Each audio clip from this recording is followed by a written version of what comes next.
अस्सलामुअलैकुम नाजरीन। IAEA, UN, America की इंटेलिजेंस एजेंसीज़ सब ने कहा कि ईरान न्यूक्लियर वेपन्स के करीब नहीं है।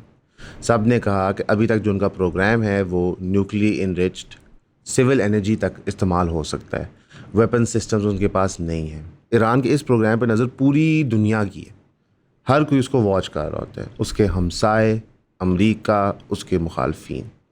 कोई भी कॉन्क्रीट एविडेंस नहीं प्रोवाइड कर पा रहा कि इनके पास न्यूक्लियर वेपन्स हैं या ये are almost close to nuclear weapons. Israel ने यूनिलैटरली फैसला करके अमेरिकन छत्र छाया पे इस पर स्ट्राइक शुरू की। ये in end of it self एक इंटरनेशनल कानून की वायलेशन है। इस चीज़ की परवाह किसी को नहीं है। इस वक्त हर किसी को ये परवाह है कि वो अपनी पोजीशनिंग कैसे कर सकते हैं। डोनाल्ड ट्रंप अपने आप को अनाउंस कर रहे हैं कि मुझे तो नोबेल पीस प्राइज़ मिल जाना चाहिए था, बल्कि मुझे शायद 5 मिल जाने चाहिए थे, जितने अच्छे काम मैं कर चुका हूँ दुनिया के अंदर। रशिया, पुतिन, क्रेमलिन आगे आके बता रहा है कि सब उन्होंने इसराइल और ईरान को ऑफर्स भेज दिए डी एस्केलेशन की। यूरोप बीच में मैदान में कूद गया है। ईरान से 3 घंटे जुमे वाले दिन गुफ्तगू करके अब वो कह रहा है कि हम इस पीस डील को निगोशिएट करते हैं। ट्रंप यूरोप की एंट्री को देख के उन पे ट्वीटें कर रहा है कि जनाब यूरोप को ईरान सीरियस नहीं लेता, यूरोप कुछ कर नहीं सकता ईरान के लिए। बुनियादी मसला ये है कि अगर मैं हमलावर होता हूँ किसी पे तो मुझे कोई उसका जवाज़, कोई बहाना चाहिए होता है। बाकी दफ्तर के जितने लोग हैं वो डिसाइड करते हैं कि ये वजह जस्टिफाइबल थी या नहीं। जो वजह इसराइल ने स्ट्रेट की कि ईरान न्यूक्लियर केपेबल है, वो अभी तक उसका कोई बुनियादी सबूत नहीं दे पा रहे। इसकी वजह से कंटिन्यूस वॉरफेयर ईरान और इसराइल का चल रहा है। ईरान बुली नहीं हुआ। बैलिस्टिक मिसाइल्स का जवाब दे दे के उन्होंने हाइफा, तेल अवीव, जेरूसलम को गोस्ट टाउन्स बना दिए। जवाबी कार्रवाई के अंदर तेहरान भी गोस्ट टाउन बनता जा रहा है। जो initial false propaganda Persian diaspora ने किया था वो भी अब आहिस्ता आहिस्ता टूट गया है। खामनेई की पोजीशन मज़ीद स्ट्रेंथन होते हुए नज़र आ रही है। हज़ारों की तादाद में लोगों ने तेहरान और मुख्तलिफ ईरान के शहरों में जाके प्रोटेस्ट किया, जहाँ पे उन्होंने इसराइल की मुखालफत की और अपनी हुकूमत के साथ हमायत शो की। उसकी वजह यह है कि जब आप एक मुल्क पे हमला आवर होते हैं, उसका मालिक जितना मर्जी जालिम हो, लोग आपको एज इन्वेडर देखते हैं। इस वक्त वो इसराइल को और अमेरिका जो उनको बैक कर है उनको हमेशा एज इन्वेडर्स ही देखेंगे। वो कभी भी उनको हमायती नहीं देख सकते। और यही बात शाह के औलाद को समझ नहीं आ रही। इसराइल ने एक बोल्ड क्लेम मेक किया है, लेकिन इसराइल के मुंह से जो भी बात निकलती है वो तो अब झूठी ही लगती है और उसको शक की निगाह से ही देखा जाना है। उन्होंने कहा कि उन्होंने कोम के अटैक के अंदर पैलेस्टीनियन कोर के एक कमांडर को शहीद कर दिया है। ये खबर अभी तक सिर्फ IDF की तरफ से आई है, किसी और ने इसकी तस्दीक नहीं की। रिपोर्टिंग इस मामले में इतनी मुश्किल हो चुकी है, कुछ समझ नहीं आ रहा किसकी क्या बात मानी जाए। मेजर मीडिया आउटलेट्स ने भी ये कंप्लेंट की है कि रिपोर्टिंग जो है वो डिफ़िकल्ट हो गई है यहाँ पे, क्योंकि एक्सेस नहीं दिया जा रहा इसराइल की तरफ से। इस जुल्म और बर्बरियत के एंड में आप इसराइल की ढिठाई देखें जब उनका फॉरेन मिनिस्टर गिडियोन सार कहता है कि इस बमबारी की वजह से हमने कम से कम 2 से 3 साल डिले कर दी है ईरान की न्यूक्लियर एबिलिटी। यानी कि वो एडमिट कर रहा है कि इतने लोगों को शहीद करने के बावजूद, इतनी तबाही करने के बावजूद, रीजन को मज़ीद डिस्टेबलाइज करने के बावजूद ईरान का न्यूक्लियर प्रोग्राम नहीं ख़त्म हुआ। यह आप देख रहे हैं इन लोगों की अकल, इन लोगों की सोच, इनकी जो फंडामेंटल अंडरस्टैंडिंग है इलाके की वो डे बाय डे है। ये लॉन्ग टर्म ऑब्जेक्टिव्स को समझ ही नहीं पा रहे। इनको यही नहीं समझ आ रहा कि न्यूक्लियर एम्बिशन जो ईरान का है उसको डीरेल करने का ये तरीका नहीं है। इनिशली जो ईरान की डील हो रही थी न्यूक्लियर प्रोग्राम के हवाले से, उसमें फिर भी कोई सदाकत और सेंस थी, जहाँ पे अमेरिका नेगोशिएट कर रहा था ईरान के साथ कि आप कितनी इनरिचमेंट कर सकते हैं, कैसे सिविलियन एनर्जी के लिए इस्तेमाल कर सकते हैं। लेकिन उसको डीरेल कर दिया गया, क्योंकि इसराइल कभी भी नहीं जाएगा कि ईरान और अमेरिका के रिलेशनशिप्स थोड़े नॉर्मलाइज हों, ईरान के ऊपर से सैंक्शंस हटनी शुरू हों। क्यों? क्योंकि जब ईरान के ऊपर से सैंक्शंस हटती हैं, रिलेशनशिप नॉर्मलाइज होता है, तो इसराइल ने जो एक ग्रेट थ्रेट बनाई हुई थी ईरान की वो ख़त्म हो जाती है। इसराइल जस्टिफाई नहीं कर पाता कि उसको बिलियंस ऑफ डॉलर्स अमेरिका से क्यों चाहिए, इसलिए इसराइली लॉबी ओवर टाइम काम कर रही है। इस वक्त जो APEC को ट्रैक करता है, जो एक जूइश लॉबी है कहते हैं अमेरिका के अंदर, उसको जो ट्रैक करता है वो बता रहा है किस तरह उनके वर्कर्स 100 के करीब डेली फ़ोन कॉल्स कर रहे हैं डेमोक्रेटिक मेंबर्स को कि वो जाके हमायत शो करें इसराइल की इस बर्बरियत को। यानी कि उनका जो मशीन है वो फुल ऑपरेशन के अंदर है। वो सोशल मीडिया का भी इस्तेमाल कर रहे हैं, पॉलिटिशियंस भी प्रेशर डाल रहे हैं, प्रोपेगेंडा भी चला रहे हैं कि किसी तरह इसराइल के स्टूपिड डिसीजन की जस्टिफिकेशन बन जाए। ईरान के फॉरेन मिनिस्टर अब्बास अरागची का जो बयान सामने आया है वो वही बयान है जो ईरान काफ़ी देर से दे रहा है कि इसराइल सबसे पहले बमबारी रोकेगा तो फिर हम कोई बातचीत कर सकते हैं। इस सारे प्रोसेस के दौरान ईरान ने यूएन में जाके कंप्लेंट फाइल की है आईएए चीफ ग्रॉसी के ख़िलाफ़। उन्होंने कहा तुम जो आईएए के चीफ हो, जो अपॉइंटेड नुमाइंदे हो उस बॉडी के, जिसने आके बयानात देने होते हैं न्यूक्लियर रिएक्टर्स के ऊपर, और तुम्हें नज़र आ रहा है कि हमारे पे क्या जुल्म बर्बरियत हो रही है, तो तुम बोल क्यों नहीं रहे कि जनाब इनके पास न्यूक्लियर वेपन्स नहीं है, तुम्हें हमने सारा एक्सेस दिया हुआ है, तुम हमें अपनी साइट्स पे इनवाइट करते हैं, तुम हमारी रिपोर्टें जारी करते हो। यानी कि ईरान इसराइल के ख़िलाफ़ कन्वेंशनल वॉर भी लड़ रहा है और डिप्लोमेटिक वॉर भी लड़ रहा है। वो डिप्लोमेसी यूरोप में भी कर रहा है, रशिया में भी कर रहा है, पाकिस्तान के थ्रू भी कर रहा है। इसराइल आइसोलेट होता जा रहा है। कोई भी मुल्क अभी तक सामने आके मास वाय अमेरिका के इसराइल के एक्शंस को जस्टिफाई नहीं कर पा रहा क्योंकि सबूत मौजूद नहीं है। यूरोप ये कहने पे मजबूर हो गया है कि शायद इसराइल के एक्शंस फ़लस्तीन में ह्यूमन राइट्स की वायलेशंस इंक्लूड करते हैं, यानी कि जो उन्होंने वहाँ पे हरकत व सकनात की हैं उसमें ह्यूमन राइट्स वायलेशंस होनी हैं। इसराइल जो मुकदमा 70 साल से केयरफुली बिल्ड कर रहा था वो बेंजामिन नेतन्याहू ने एक ही स्ट्रोक में तबाह कर दिया है। नैरेटिव बिल्डिंग की बात करें तो इंडिया जैसा देश जो इसराइल की मोहब्बत में डूबा हुआ था, वहाँ भी एक रिफॉर्म आ रहा है। वहाँ भी उनके लोग जाके कह रहे हैं ये बात सेंस नहीं बना रही कि आप ताबड़तोड़ हमला करें ईरान पे, हदफ भी अचीव नहीं कर पा रहे। हालांकि ईरान ने कभी इंडिया को कोई थ्रेट नहीं दी हुई, तो अब उनको भी नज़र आ रहा है कितना झूठ फैलाया जा रहा है। पिछले हफ्ते कई अर्थक्वेक्स आए थे ईरान के अंदर जो 5 मैग्नीट्यूड से कम थे। अभी ईरानियन सिटी ऑफ कुम के पास एक 5.1 मैग्नीट्यूड का अर्थक्वेक आया है। इस पे स्पेकुलेशन ऑलरेडी स्टार्ट हो गई है। स्पेकुलेट ये किया जा रहा है कि शायद ये ईरान ने एक हॉट टेस्ट अटेम्प्ट किया है जिसकी वजह से एक 5 मैग्नीट्यूड और उससे ऊपर का अर्थक्वेक आया है। दूसरी तरफ स्पेकुलेशन ये की जा रही है कि इसराइल जो बमबारी कर रहा है उसमें एक ख़तरा था स्मॉल टैक्टिकल नूक का। खुदा न खास्ता उन्होंने तो ये नहीं फेंक दिया। मकसद ये है कि ईरान के अंदर इस वक्त जो कुछ भी हो रहा है वो नॉर्मल नहीं है। हम दुआ गो रहते हैं हमेशा कि ईरान के लोगों के लिए आसानियाँ बने, जो जुल्म बर्बरियत उन पर इसराइल ने की है उसको रोका जाए। हाइफा के पोर्ट के ऊपर ईरान ने इतनी तबाही की है इसराइल के कि जो सेकंड सबसे बड़ी शिपिंग कंपनी है मर्स्क, उसने फ़िलहाल हाइफा का पोर्ट इस्तेमाल करने से मना कर दिया। उन्होंने कहा हमने जब रिस्क असेसमेंट की है तो यहाँ पे हमें काम करना समझ नहीं आता। आपको इसलिए जो लोग एक तरफा बयान ये पढ़ाने की कोशिश कर रहे हैं या इंटरनेशनल मीडिया में कर रहे हैं कि ईरान जवाब ही नहीं दे पा रहा, तो जनाब ईरान ने ऐसा जवाब दिया है कि उन्होंने सारी ऑपोजिशन साइलेंस कर दी है।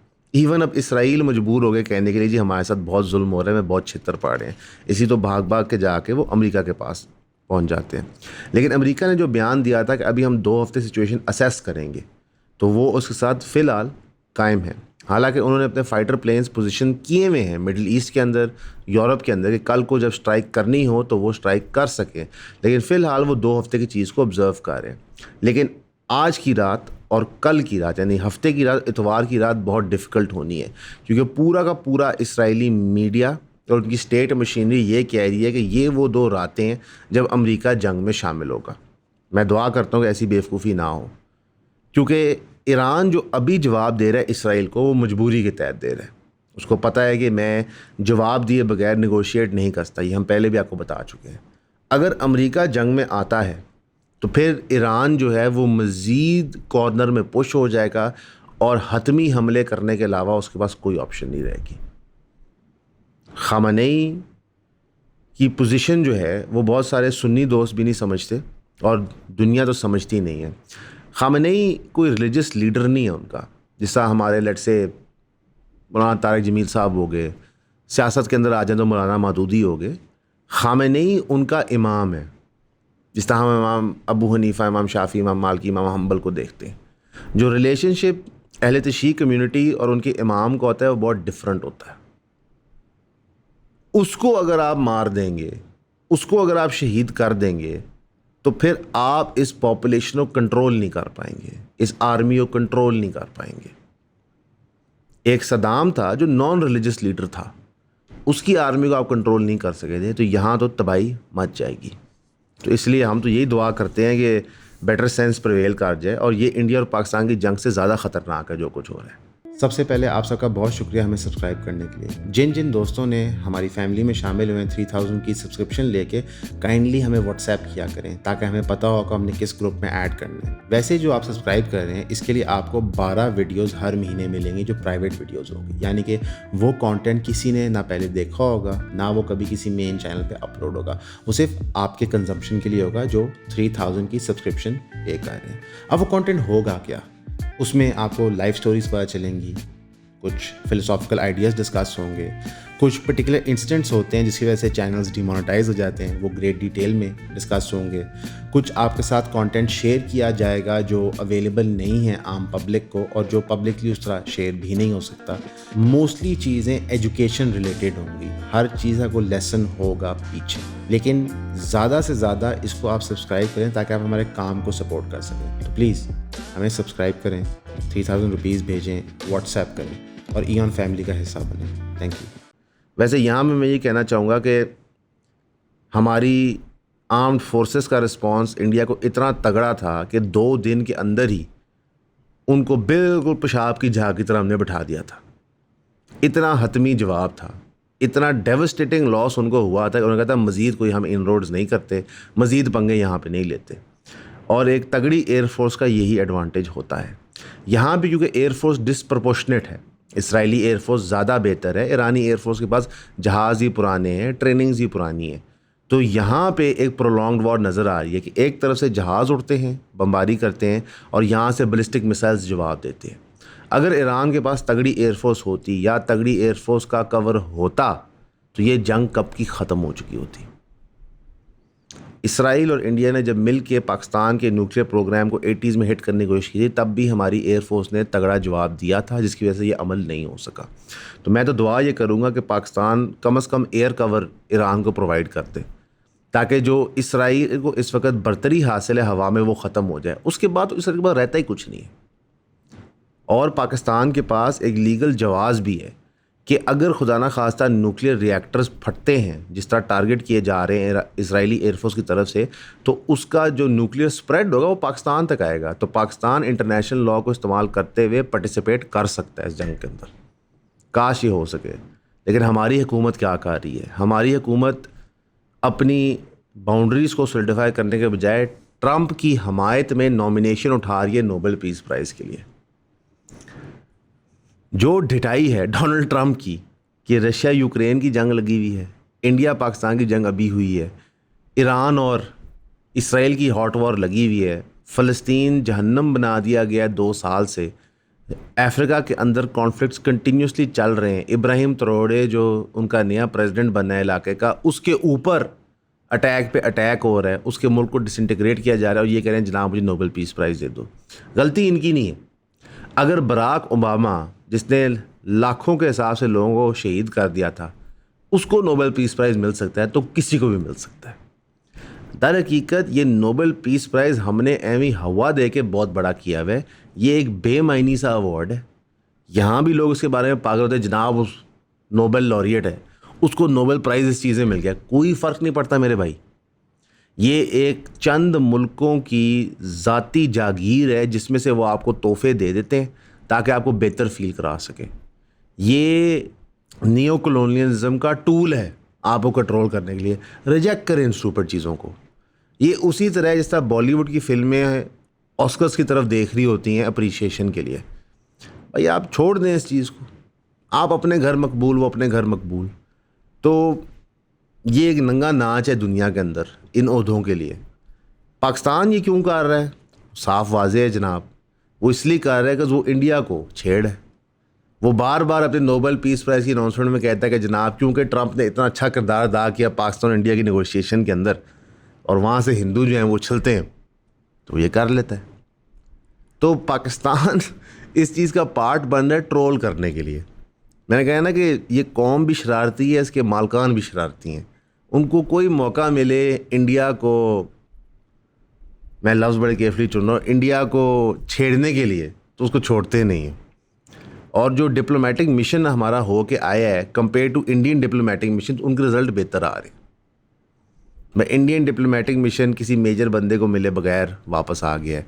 हमारा डिप्लोमेटिक मिशन में फील्ड मार्शल आसिम मुनीर और डोनाल्ड ट्रंप की भी मुलाकात होगी है। मार्को रूबियो ने प्राइम मिनिस्टर शहबाज शरीफ से भी गुफ्तगू की है, मिडल ईस्ट के ऊपर फ़ोन किए। तो ओवरऑल पाकिस्तान की पजीराई बढ़ती जा रही है। उसकी वजह ये है कि हमारी जो जियो स्ट्रेटिजिक लोकेशन है वो हमेशा से इम्पॉर्टेंट थी। यहाँ मैं एक बात करना चाहूँगा, ये नहीं कि मैं कहना चाहूँगा कि हम सही थे और पाकिस्तानी लिबरल गलत थे, लेकिन हम आपको 2.5 साल से बता रहे हैं कि पाकिस्तान की जो लोकेशन है ना, ये जो प्लाट है रोले वाला, ये बहुत अच्छा है। ये आप समझ नहीं रहे, सब मरते हैं इसके पीछे, तभी तो रोला है ना। उस जायदाद पे रोला होता है जिसकी कोई वैल्यू हो। जिस जायदाद की वैल्यू नहीं उसमें रोला कोई नहीं होता। लवाइकी कहते तू ले ले, तू ले ले, कहते नहीं नहीं नहीं नहीं मैं तुझसे प्यार करता, तू ले ले। पाकिस्तान के warm water access, land routes के एक्सेस, भाई इसके पीछे दुनिया मरती है। तो भाई आपकी वैल्यू है, आप खूबसूरत लड़की हैं, आप पे घर रिश्ते आएंगे, आपने चुनना है तो रिश्ता किस साथ करना है। हम यही सबक पढ़ाते हैं हमारी सरकार को, हमारी मिलिट्री इस्टेब्लिशमेंट को, अवाम को, कि भाई आपके पास रिश्ते आ रहे हैं, आप एहसास कमतरी मत फील करें। ये जो एक एहसास कमतरी आपको दी गई थी कि आपको कोई पूछता नहीं, आपकी औकात कोई नहीं, आप भीख मांग हैं, आप भिखारी हैं, मुल्क डिफ़ॉल्ट कर जाएगा, ये सब बकवास है। हम आपको उस वक्त से कह रहे हैं महंगाई होती है, this is a problem, poverty है, this is a problem, minorities के ऊपर सब्जुगेशन होती है, दिस इज़ अ प्रॉब्लम। लेकिन आपका लेवल रहेगा जब तक पाकिस्तान रहेगा। उसकी वजह ये है कि आपके पास जो एक्सेस है वो बहुत अच्छा है। ये अब आहिस्ता आहिस्ता अहमियत सबको आ रही है। अब सारे ही लिबरल बात करें पाकिस्तान की जो जियो स्ट्रेटेजिक लोकेशन है वो कितनी ज़रूरी है।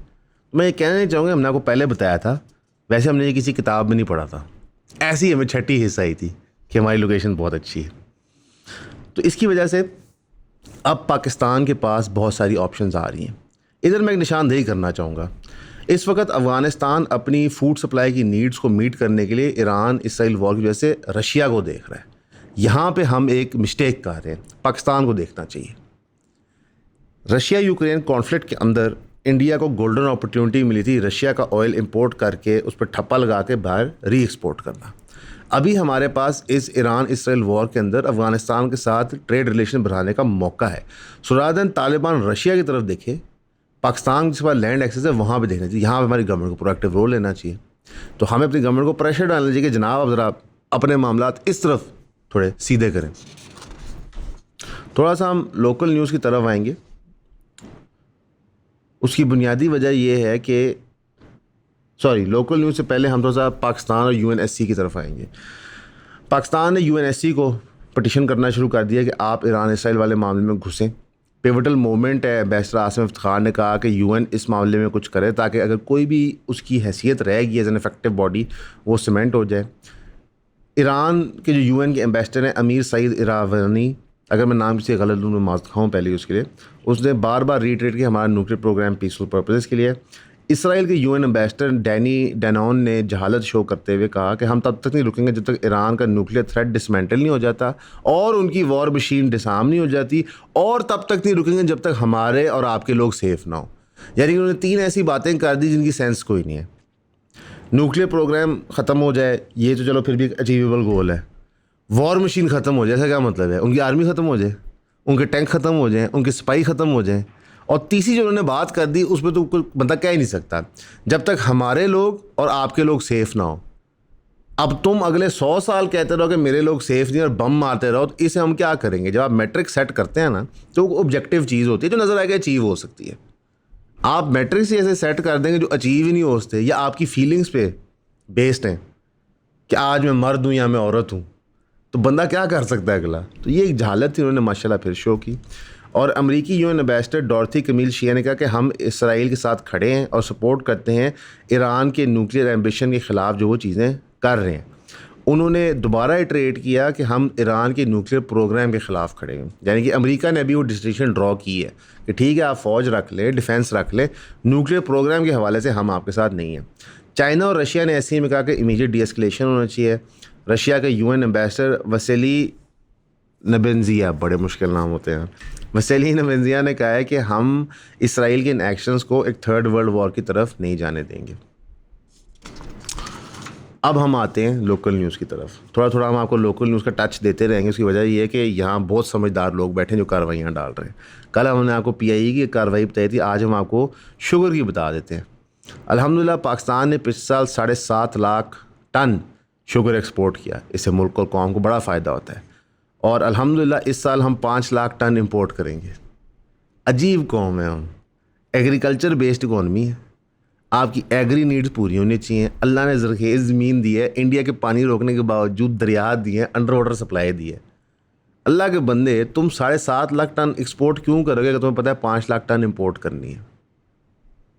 हमारे यहाँ ये स्टूपिड डिसीजंस बार बार लिए जाते हैं। ये क्यों लिए जाते हैं? अब ये स्पेकुलेशन है, मैं रिपीट कर रहा हूँ, ये स्पेकुलेशन है।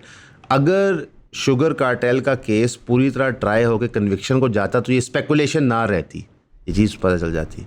जब एक्सपोर्ट करते हैं तो एक्सपोर्ट की एवज सब्सिडी मिलती है कि आपने ग्रेट चीज़ अचीव की है। जब आप इंपोर्ट कर रहे होते हैं चीज़ को तो उस पर गवर्नमेंट सब्सिडी नहीं दे रही होती, आप डबल पेमेंट कर रहे होते हैं, सरकार को डबल महंगा पड़ रहा होता है। इसलिए शुगर के बारे में लोग कहते हैं कि आप एक्सपोर्ट मत होने दें, आप लोकली कंज्यूम करें और जो बच गया उसको अपने रिजर्व्स में शामिल कर दें। हम गंदम की बारी भी ये करते थे, लेकिन सरकार ने कहा हम तो गंदम खरीदेंगे ही नहीं, हमें तो प्राइवेटाइजेशन बहुत पसंद है। तो प्राइवेटाइजेशन से तो मैं भी इतफाक़ करता हूँ, लेकिन प्राइवेटाइजेशन नॉन सेंसिकल तरीके से नहीं हो सकती। You privatise departments that government can not run, लेकिन जो आपके सिस्टम्स बिल्कुल ठीक चल रहे हैं उनको तबाह क्यों कर रहे हैं? इसी तरह हमने आपको एक स्टोरी बना के दी थी बहुत साल पहले पीटीसीएल की प्राइवेटाइजेशन के लिए कि एक इदारा सरकार का जो पैसे बना रहा है उसको हमने बेच दिया। आप चीज़ घर की वो बेचते हैं जो नकारा होगी, जिसकी यूज़ ना हो। जो आपकी चीज़ फ़ायदे की होती है उसको कौन बेचता है? तो यहाँ पे ये चीज़ हो गई है कि ये 5 लाख टन इंशाल्लाह हम इंपोर्ट करेंगे। किसी के जानने वाला हो जिसके पास इंपोर्ट का काम हो तो मेरे पैसे भी वहाँ लगवा दो यार। मैं भी चाहता हूँ कि तरक्की कर लूँ। को कैमरे के लेंस हमने चेंज करने हैं, सलमान बहुत कंप्लेन कर रहे हैं। कुछ देर पहले हमने आपको बताया था कि पाकिस्तान जो ये IMF को कह रहा है कि हम पावर सेक्टर का डेट वापस कर देंगे, तो हमने आपको बताया था ये कैसे होगा, और उस तरह ही हुआ है। सरकार ने अनाउंस किया कि 1.275 ट्रिलियन रुपीज़ यानी कि $4.5 बिलियन के लोन लोकल बैंक से साइन हो गए हैं पावर सेक्टर डेट को ईज़ करने के लिए। हमने आपको कहा था ना कि हमने 100 रुपये देना है सलमान का, वो 100 रुपये देने के लिए हम 200 रुपया सूद पे उठा लेते हैं तारिक मुनीर से। अब कहते हैं देखो हमने डेट वापस कर दिया। तो भाई ये तो हमें मज़ीद एक डेट साइकिल में फंसाते जा रहे हैं और इसमें से फ़िलहाल कोई आउट हमें नज़र नहीं आ रहा। एक्स रॉ चीफ, कुछ लोग कहते हैं ये ISI का एजेंट है। उन्होंने कंग्रेचुलेट किया फील्ड मार्शल आसिम मुनीर साहब को कि उनकी मुलाकात हुई डोनाल्ड ट्रंप के साथ, उनका पाकिस्तान के लोगों की ये जीत है। साथ ही साथ उन्होंने कहा कि कोई हार्ड प्रूफ नहीं है linking Pakistan to Pahalgam attack. उनका इंडिया पाकिस्तान की हॉस्पिटैलिटी मैच नहीं कर सकता और पाकिस्तान और इंडिया को डायरेक्टली बात करनी चाहिए। ये एक्स रॉ चीफ जिनकी हम बात कर रहे हैं ये अमरजीत सिंह दुलात हैं। उन्होंने ये बात क्यों की, किस वजह से की, वल्लाहु आलम, लेकिन इंडिया को इंटरनली भी लॉस पे लॉस मिली जा रहा है क्योंकि बहुत सारे लोग उनके ख़िलाफ़ टर्न किए जा रहे हैं क्योंकि जो करंट बीजेपी की सरकार है वो जवाब नहीं दे पा रही। मैं इस मौजू पे इतनी डिटेल में बात नहीं करना चाहता था, लेकिन जो इंडिया में एक अफसोसनाक प्लेन क्रैश हुआ है वहाँ पे भी अभी तक नंबर सामने नहीं आ रहे। प्लेन क्रैश के डेथ टोल के नंबर्स हैं, लेकिन जिस हॉस्टल में वो लगा है उसके डेथ टोल के नंबर्स नहीं हैं क्योंकि इतना मेजर और हॉरिफिक एक्सीडेंट है। इसके ऊपर 100% लोग फायर होने चाहिए, निकलने चाहिए, मिनिस्ट्रीज क्विट करनी चाहिए, लेकिन वो नहीं कर रहे, एक ढिठाई शो कर रहे हैं। अब आहिस्ता आहिस्ता एयर इंडिया भी जो टाटा ग्रुप की है, जो बहुत क्लोजली इंडियन गवर्नमेंट के साथ काम कर रहा है, वो भी क्लोज ऑफ होती जा रही है। बिला वजह लोगों की जान गई है। इसमें clearly someone is to blame and that person should take the responsibility. तो अब इंडिया के अंदर ये जो क्लोज्ड ऑफ एटीट्यूड बन गया है गवर्नमेंट का, इससे अब उनके लोग नालां हो रहे हैं। They don't want to associate themselves with this government, इसलिए वो जॉग दर जॉग बाहर आके नैरेटिव्स बदल रहे हैं, सच्चाई बयान कर रहे हैं। पहलगाम के हमले को कितनी देर हो चुकी है, अभी तक पाकिस्तान के ख़िलाफ़ कोई सबूत नहीं है। आपने ऑपरेशन सिंदूर भी लड़ लिया, 7 जहाज़ भी गिरवा लिए, कोई सबूत नहीं आ सका। शायद मेरे बच्चों को सबूत मिल जाए कि पाकिस्तान ने पहलगाम का हमला किया था। ये प्रॉब्लम है ना यार। इसराइल सबूत नहीं दे पा रहा ईरान के न्यूक्लियर वेपन्स के, जंग कर देता है। अच्छा, इंडिया सबूत नहीं दे पा रहा कि पाकिस्तान ने पहलगाम कराई है, जंग कर देता है। अमेरिका ने हमें पहले कहा कि इराक के पास WMD है, हमें पता WMD है। बुश कस्में उठाता था कि WMD है, कोई WMD नहीं निकला। डोनाल्ड ट्रंप ने दोबारा कहा तुलसी गैबर्ट को कुछ नहीं पता, ईरान के पास न्यूक्लियर बम है।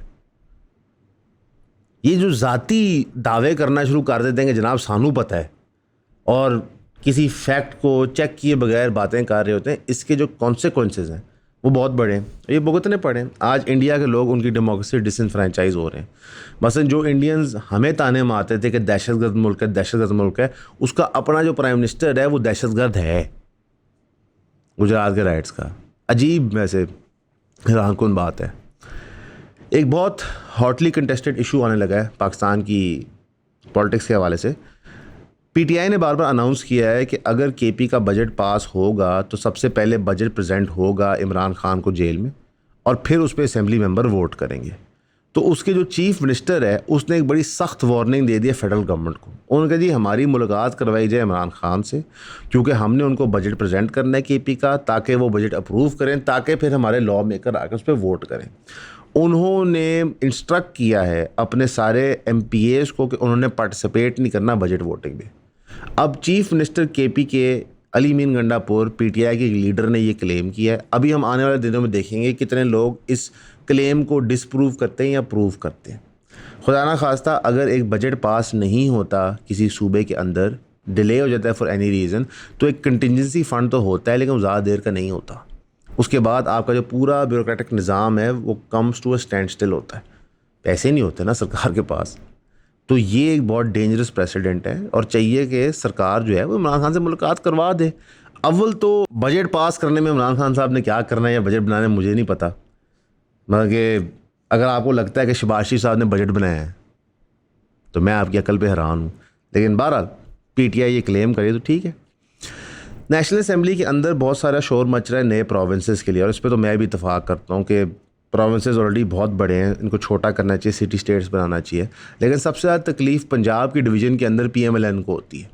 वो कभी भी नहीं चाहते कि इतना बड़ा सूबा जितना ताकतवर, इसको इतना बड़ा NFC अवार्ड मिलता है, वो तकसीम हो जाए। PPP ने शोर मचाया हुआ है साउथ पंजाब प्रोविंस के लिए, PMLN के मिनिस्टर हज़ारा प्रोविंस के लिए कैंपेन करें, तो मुख्तलिफ जगहों पर ये बात चल रही है। लेकिन पाकिस्तान के अंदर ज़रूरत है कि आप जो ये यूनिट साइज़ बनाया हुआ है इसको छोटा करें।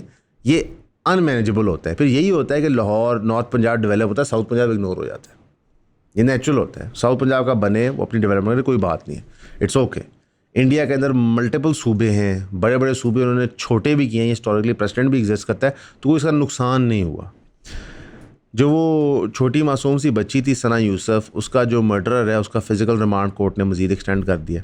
मेरी बड़ी अल्लाह घर की उम्मीद है कि ये मामला बड़ा क्विकली रिजॉल्व हो।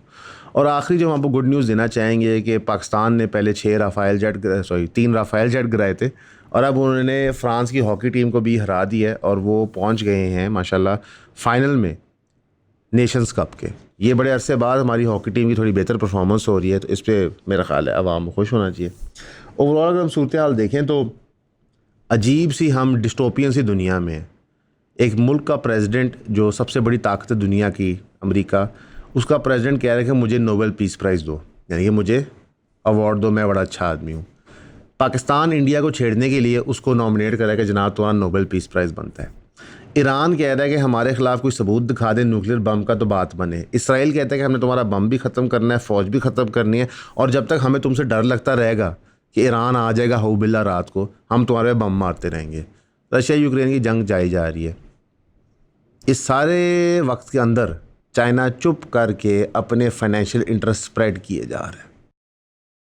अमेरिका और चाइना की टैरिफ वॉर जो बिल्कुल खामोशी की तरह ख़त्म हुई जा रही है। यानी कि जो बड़ा ट्रंप ने आके कहा था लोगों को मैं चाइना को भी सेट कर दूंगा टैरिफ वॉर के थ्रू, अब ऐसा ऐसा वही पीछे हट रही है। तो आप लोग समझदार हैं, समझ जाएँ क्या हो रहा है कि 3 बड़ी सुपर पावर्स जो हैं वो दुनिया का नक्शा आपस में तकसीम कर रही हैं, उसकी फॉल्ट लाइंस बन रही हैं, उस फॉल्ट लाइंस में आम बंदे का नुकसान हो रहा है। हमारे लिए दुआ कीजिएगा, हम आपके लिए करेंगे। हमेशा की तरह आपका सुनने का शुक्रिया।